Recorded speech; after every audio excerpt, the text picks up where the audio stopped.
have with us right now Alex White, the CEO of Next Big Sound. Tell me a little bit about what makes Next Big Sound different from other analytics companies. So we track more data for a longer period of time than anybody else. So daily online music consumption across all the major platforms. So we now have 4 years of historical social data, so we can see when Foster the People had 10 page likes a day on Facebook, all the way through their meteoric rise, and how radio influenced that, and how all the different marketing drivers did that as well. So I think the data underlying foundation, the presentation with which, it's not about how much data you have, it's how clearly you present it. And I think we differentiate ourselves that way.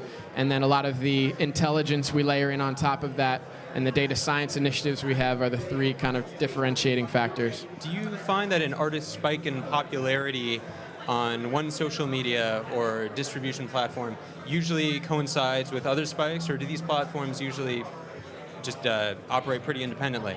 It's interesting. We see different platforms react to different sorts of appearances and promotions. So concerts, we find typically play counts spike the night before. So whether it's YouTube or SoundCloud or Spotify, whatever your favorite streaming source is, everyone is listening to the music before going to the concert and psyching themselves up. But then we find when artists have TV appearances, like late night TV show appearances or Dancing with the Stars or American Idol, these sorts of things, Wikipedia page views are the ones that spike the most. And it really depends on the genre for the artist and the scale they're at and where they are in their career and the promotional event. But generally, you see general spikes across the board, but certain networks more so than other, depending. So do you think with all of this data available pretty much to anybody, is it more important than ever that an independent artist plan their actions based on empirical data, or why or why not?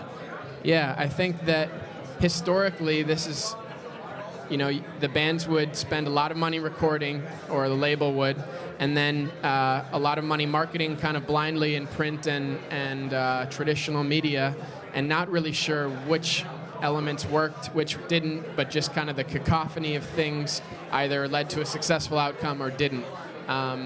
And you could never really track, were people listening once they purchased the CD or any kind of ongoing consumption. You just had that one point in time. But all of these numbers are so reactive, and there's no friction in how the consumers are increasingly interacting with music, that I think it's very detrimental not to track these numbers. And that, let's say, you have a small performance and you sell 5 CDs. Well, you might have 50 new page likes on Facebook, and those wild, kind of gyrations and reactions can tell you a lot more than maybe just the 1 or 2 purchases that it led to about inherent interest and how you were received.